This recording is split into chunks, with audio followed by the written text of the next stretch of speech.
भाई अगर राहुल गांधी ये कहते हैं कि 22 जनवरी को प्राण प्रतिष्ठा का जो कार्यक्रम हो रहा है अयोध्या में वो भारतीय जनता पार्टी और आरएसएस का राजनीतिक समारोह है तो क्या गलत कहते हैं। मैं भी अपने मंच पर लगातार कह रहा हूं कि 22 जनवरी को सिर्फ और सिर्फ प्रधानमंत्री नरेंद्र मोदी का महिमा मंडन किया जा रहा है। यह मौका है सिर्फ भाजपा के लिए वोट बटोरने का और उसके अलावा कुछ नहीं। और उसकी एक और मिसाल सामने आई है दोस्तों। द प्रिंट के फोटोग्राफर प्रवीण जैन ने कुछ तस्वीरें खींची हैं वाल्मीकि एयरपोर्ट, अयोध्या के वाल्मीकि एयरपोर्ट के ठीक बाहर। और इन तस्वीरों में देखिए, पहली तस्वीर देखिए दोस्तों, यहां पर बिजली के खंभों पर, 3 खंभों पर प्रधानमंत्री नरेंद्र मोदी के कटआउट लटके हुए हैं और एक पर आप हमारे आराध्य श्री राम को देख रहे हैं। सबसे पहले दोस्तों इस तस्वीर को देखिए, चलिए पूरे स्क्रीन पर देखिए। आज मैं अपने दर्शकों से सवाल करना चाहता हूं, क्या इस तस्वीर में आपको कुछ भी आपत्तिजनक नहीं दिखाई देता? बताइए। अब चलिए दूसरी तस्वीर देखिए, यहां पर भी आप देखिए, श्री राम आप देख रहे हैं और प्रधानमंत्री नरेंद्र मोदी। सोशल मीडिया पर कई यूजर्स यह कह रहे हैं कि प्रधानमंत्री नरेंद्र मोदी की तस्वीर और उनका कटआउट हमारे आराध्य श्री राम से बड़ा है। जाहिर सी बात है दोस्तों कि फोटो इस तरह से ली गई है जिससे ऐसा लग रहा है कि प्रधानमंत्री का कटआउट श्री राम से बड़ा है। मगर मैं आपसे पूछना चाहता हूं, क्या फर्क पड़ता है कि प्रधानमंत्री का कटआउट बड़ा है या श्री राम का कटआउट ज्यादा बड़ा है? हकीकत यह है कि प्रधानमंत्री नरेंद्र मोदी को श्री राम के समकक्ष, उनके साथ, उनके बराबर रख दिया गया है। और मैं आपसे पूछना चाहता हूं कि अगर आप धर्म में विश्वास करते हैं, हिंदू धर्म में विश्वास करते हैं, श्री राम में विश्वास करते हैं, तो क्या यह तस्वीर आपको आपत्तिजनक नहीं लगती? याद कीजिए, भारतीय जनता पार्टी के सोशल मीडिया हैंडल ने इस तस्वीर को वायरल किया था जिसमें प्रधानमंत्री का दर्जा रामलला से बड़ा दिखाया गया था। बाद में शर्मिंदा होकर जब इस पर बवाल हुआ था तो इस तस्वीर को उन्होंने हटा दिया था। मैं फिर आपसे पूछना चाहता हूं कि अगर राहुल गांधी ये कह रहे हैं, अगर कांग्रेस ये कह रही है, अगर तेजस्वी यादव ये बात कह रहे हैं, अगर अरविंद केजरीवाल ये बात कह रहे हैं कि भाई 22 जनवरी का जो समारोह है वो तो सिर्फ और सिर्फ भाजपा के लिए वोट बटोरने का जरिया है, तो क्या गलत कह रहे हैं भाई? मैं आपसे पूछना चाहता हूं, यहां पर आपने देश के प्रधानमंत्री को श्री राम के समकक्ष खड़ा कर दिया। प्रधानमंत्री ये मशवरा आपको कौन दे रहा है? यह विनाश काले विपरीत बुद्धि है। एक सीधा और सरल सवाल यहां पर कि एक व्यक्ति को हमारे आराध्य श्री राम के बराबर कैसे किया जा सकता है? और कुछ दिनों बाद तो मुझे ऐसा लगता है अगर यही सोच चलती रही तो श्री राम की जगह एक राजनीतिक व्यक्ति को रख दिया जाएगा। आज मैं प्रधानमंत्री से एक सवाल पूछना चाहता हूं। प्रधानमंत्री, आपने किताब लिखी थी ज्योतिपुंज, याद है? भूल गए? उस ज्योतिपुंज में आपने 40 पन्ने एमएस गोलवालकर को डेडिकेट किए थे। आपने 40 पन्ने एमएस गोलवालकर पर लिखे थे। वो एमएस गोलवालकर जो कि आरएसएस के विचार गुरु हैं, विचारधारा की नुमाइंदगी करते हैं एमएस गोलवालकर आरएसएस के। एमएस गोलवालकर ने किताब लिखी थी जिसका नाम था बंच ऑफ थॉट्स। उसमें कई विवादास्पद चीजें थी मगर उसमें एक और चीज का जिक्र था। उन्होंने कहा था कि हमारा यह मानना है कि हम व्यक्ति पूजा के खिलाफ हैं, हमारे लिए ध्वज परम है। प्रधानमंत्री नरेंद्र मोदी के गुरु एमएस गोलवालकर ने कहा था कि हम व्यक्ति पूजा के खिलाफ हैं, हमारे लिए व्यक्ति ही अहम है। मैं फिर आपसे सवाल पूछना चाहता हूं, क्या प्रधानमंत्री अपने ही गुरु के खिलाफ जा रहे हैं? यह सवाल उठना चाहिए। एमएस गोलवालकर के विचारों से आप असहमत हो सकते हैं मगर खुद उन्होंने लिखा है कि हम व्यक्ति पूजा के खिलाफ हैं, हमारे लिए ध्वज परम है। तो मैं समझना चाहता हूं, जब प्रधानमंत्री नरेंद्र मोदी को श्री राम के समकक्ष बताया जा रहा है, उनके बराबर और कई तस्वीरों में उनसे बड़ा भी, तो कहां गई वो सोच, कहां गई वो विचारधारा? बीजेपी कर्नाटक के सोशल मीडिया हैंडल ने इस तस्वीर को वायरल किया था जहां श्री राम से बड़ा प्रधानमंत्री को बताया गया था।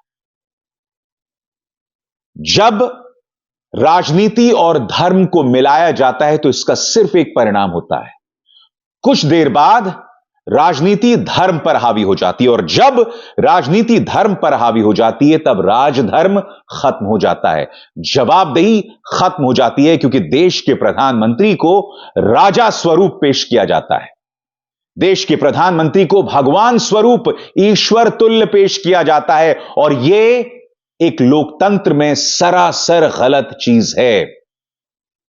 जाहिर सी बात है दोस्तों, इस मुद्दे पर कांग्रेस की कड़ी प्रतिक्रिया आई है। सुप्रिया श्रीनेत इस मुद्दे पर क्या कह रही हैं, आपके स्क्रीन पर। आत्ममुग्धता का यह अलग ही लेवल है, प्रभु श्री राम को भी नहीं बख्शा।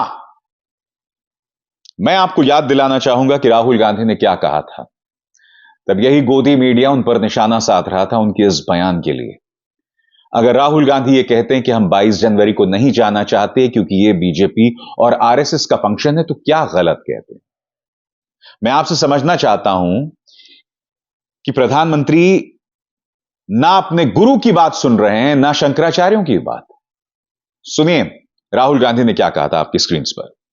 22 तारीख का फंक्शन जो है ये राजनीतिक फंक्शन बन गया है। हिंदू धर्म के जो हमारे लीडर्स हैं, जो अथॉरिटीज हैं, उन्होंने कहा है कि वो नहीं जा पाएंगे क्योंकि ये राजनीतिक फंक्शन बन गया है। आरएसएस ने, बीजेपी ने 22 तारीख को एक चुनावी flavour, election flavour, political flavour दे दिया है। इसीलिए कांग्रेस प्रेसिडेंट ने इनकार किया वहां जाने का। जहां तक धर्म की बात है, हम सब धर्मों के साथ यह कहना चाहते हैं कि जो भी जाना चाहता है जा सकता है, कांग्रेस पार्टी से जा सकता है, but we can not be party to a political function. तो जैसे मैंने कहा ना, प्रधानमंत्री ना अपने गुरु एमएस गोलवालकर को मान रहे हैं, जिन्होंने कहा था कि हम व्यक्ति पूजा के खिलाफ हैं, हमारी जो निष्ठा है वो ध्वज के प्रति है, हमारे लिए ध्वज परम है। कहां है विचारधारा भाजपा की? उसे तो आपने दफना दिया। कहां है संघ की विचारधारा? एक व्यक्ति के सामने सब कुछ कुंद पड़ गया है, सब नतमस्तक हैं आज की तारीख में एक व्यक्ति के सामने, और एक व्यक्ति को जानबूझकर इस तरह से बड़ा बनाया जा रहा है। आखिर क्यों?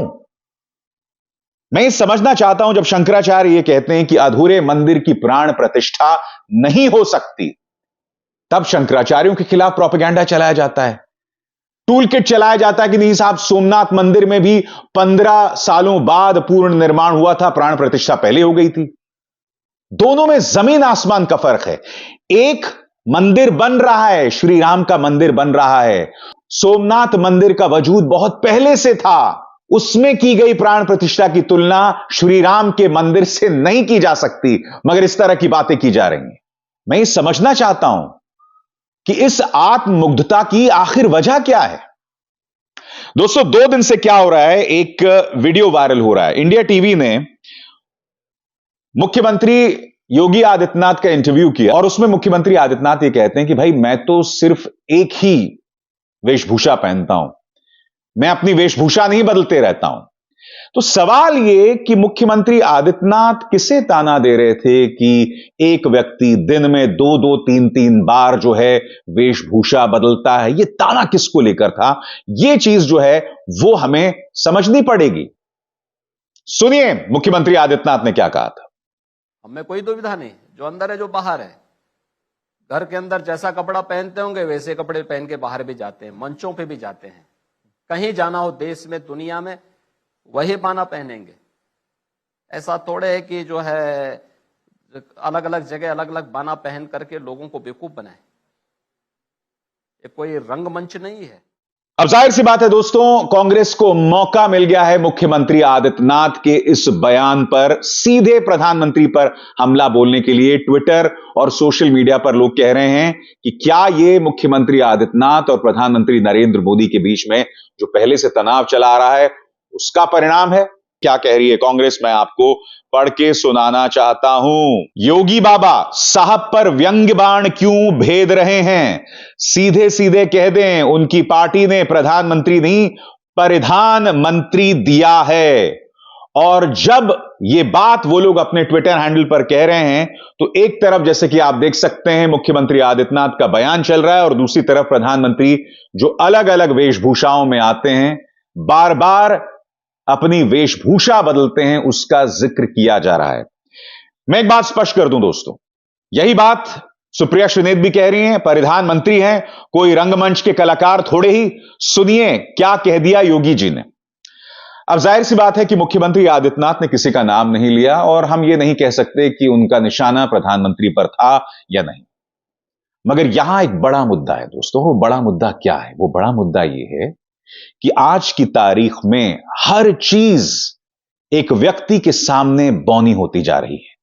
नई संसद का उद्घाटन होता है तब क्या होता है? तब संवैधानिक पद की निगाह से सबसे ऊंचे पद पर हैं हमारी राष्ट्रपति द्रौपदी मुर्मू।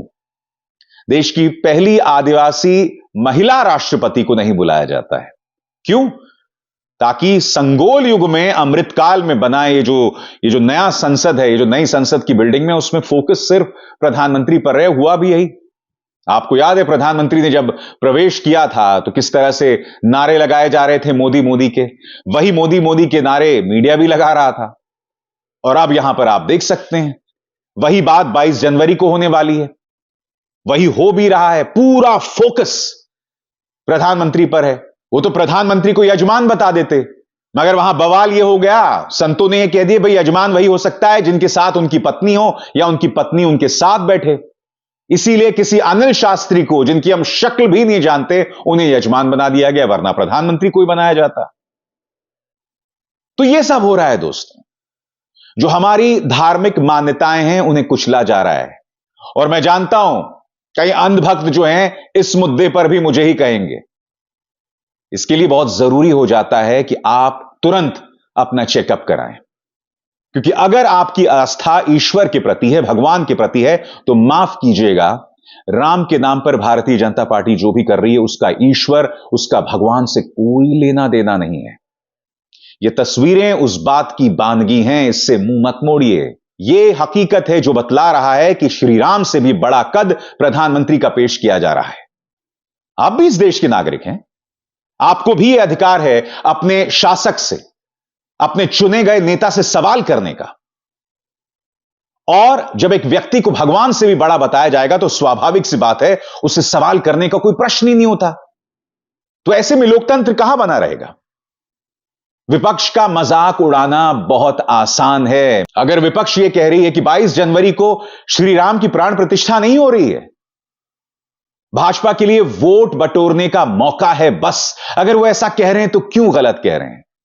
और अगर सोनिया गांधी और मल्लिकार्जुन खड़गे उस दिन नहीं जाते हैं तो उन्हें हम हिंदू विरोधी कैसे कह सकते हैं? मगर सबसे बड़ी बात, मैं नहीं बोला हूं कि जब सोनिया गांधी को निमंत्रण आया था तो कई अंधभक्त कह रहे थे कि भाई क्यों भेजा उसे निमंत्रण, इतालवी महिला को निमंत्रण क्यों भेजा? और जब उन्होंने जाने से इनकार कर दिया यह कहते हुए कि वो भाजपा और आरएसएस का राजनीतिक कार्यक्रम है, तब यह कहा जा रहा था कि भाई देखिए श्री राम का अपमान कर दिया। मैं आपसे कहना चाहता हूं, अगर श्री राम के बराबर प्रधानमंत्री को पेश किया जा रहा है तो अपमान श्री राम का कौन कर रहा है बताइए? बार बार किया जा रहा है, लगातार किया जा रहा है, मगर आप अपनी कुंभकर्णी नींद में सो रहे हैं। आप ब्रेन वॉश्ड इस कदर हो चुके हैं कि आप हकीकत नहीं देख सकते। मैं ये मुद्दे लगातार उठाता रहूंगा क्योंकि ये गलत है। गलत सिर्फ ये नहीं है कि हमारे आराध्य श्री राम के बराबर प्रधानमंत्री को पेश किया जा रहा, नहीं, गलत यह है कि इसके सहारे लोकतंत्र को कमजोर किया जा रहा है। एक व्यक्ति को इतना बड़ा बना दो कि उससे सवाल ना किया जाए। बतौर पत्रकार, बतौर नागरिक मेरी चिंता यह है, मेरी चिंता बाकी चीजें नहीं है। धर्म एक निजी विषय है। प्रधानमंत्री यजमान बनना चाहते थे, प्रधानमंत्री पूजा करना चाहते हैं, यह सब अलग बात है। अब इस तरह की बातें की जा रही है कि भाई प्रधानमंत्री जो है वो जमीन पर सोएंगे, कंबल पर सोएंगे, सिर्फ नारियल पानी पिएंगे। मैं आपसे एक सवाल पूछना चाहता हूं, प्रधानमंत्री की क्या जिम्मेदारी है? देश की अर्थव्यवस्था का क्या होगा? देश की रक्षा नीति का क्या होगा? देश के इंटरनल हालात का क्या होगा अगर प्रधानमंत्री का फोकस सिर्फ और सिर्फ मंदिर पर रहेगा? बताइए ना। और यह सब इसलिए किया जा रहा है कि जो तमाम मुद्दे हैं, चाहे नौकरी हो महिला सम्मान हो, इंटरनल सुरक्षा हो, मणिपुर हो, इन तमाम मुद्दों से भाजपा की जवाबदेही को हटाया जा सके, इसीलिए इस तरह के कटआउट वाल्मीकि एयरपोर्ट के सामने लगाए जाते हैं। आप समझे या नहीं समझे? अगर नहीं भी समझे तो मुझे कोई प्रॉब्लम नहीं, मैं आगे भी समझाता रहूंगा। अभिसार शर्मा को दीजिए इजाजत। नमस्कार।